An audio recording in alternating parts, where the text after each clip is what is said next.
society must equally be. This item must. The gallery, yes. Good afternoon, ladies and gentlemen. I want to congratulate the just sworn-in leaders of Mukono Municipality. Congratulations upon your swearing in. We now fully members of the council, and I want to wish you the best.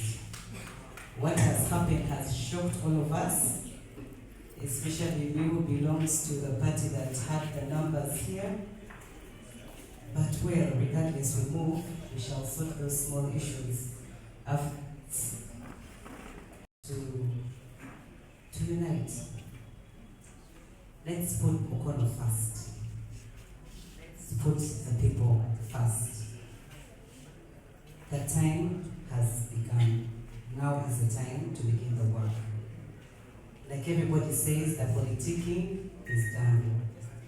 Let us all Mukono first and serve the people with accountability and servant leadership. Thank you very much for attending. I wish you all the best. Let us have time. Yes, with the results as we have all received and have.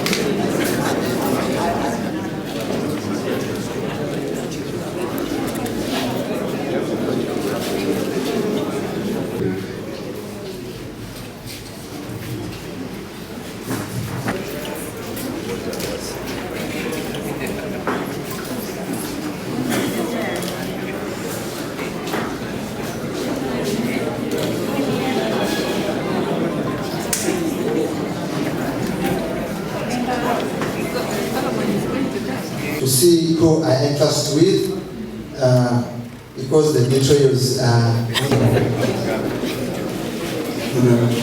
Speaker.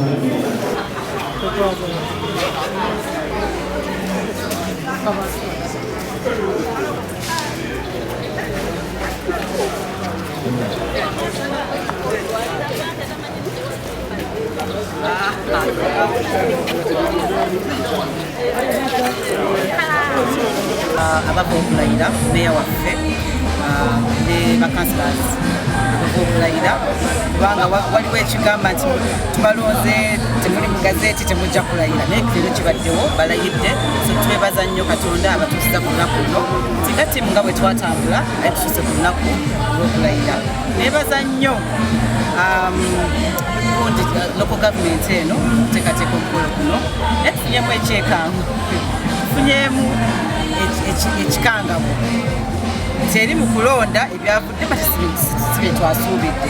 Ekyamazima nze nga munnakibiina obeera ne numbers oba oli confident kubanga naffe eri mu parliament tetugenda olaba ekintu ekitawanya nnyo numbers, tunoonya numbers tulabe engeri gye tuyitamu, so kati wano nazze ndi confident nnyo nti tugenda kuwangula kubanga fe abadde basinga. Naye waayo tufuddeyo byebyo, buli muntu waddembe okulonda, omuntu gwawuliramu emirembe oba gwalowooza agenda okukola ki oba kiikira. So ffe nga ffe tusigadde ne challenge nga bannakibiina okuresolvinga omuntu ogwo obumulumulu obwo.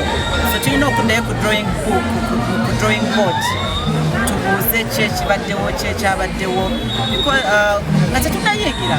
Twayiseemu nga bwe mulaba soccer teams bwe zeekuŋŋaanyawo nga bagenda okuzannya nga bannange buli twewagawaka nange ne bagamba nange people power ekole ki ebiriwo naye it's okay. It's okay. Sometimes it is okay to fall so that you rise again. So kino tutenga lesson ekyokuyigirako naye tujja kinogera eddagala tulabe nga tambula bulungi, tugenda kuteeka Mukono first. Tulateeka abantu ba Mukono first.